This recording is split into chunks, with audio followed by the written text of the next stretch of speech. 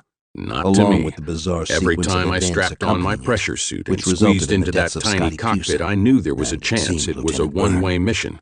I What also I knew wanna that know if is I why got they caught ran, behind said enemy Kaufman. lines, You my heard them one right. and only duty Something was to spooked make the sure shit out of them. secrets that could cost American Roland lives nodded. didn't fall into enemy In addition hands. to Burns' body, Some guys the struggle team had with found this. 8 dead Not Viet me. Cong soldiers I was sprawled ready in the to lay jungle. down my life without The hesitation. positions of their bodies I knew indicated that not back all of when them I had took died that as a skinny result dip of the with recon Julie team's Connor. return fire during Billy, the attack. I said to myself,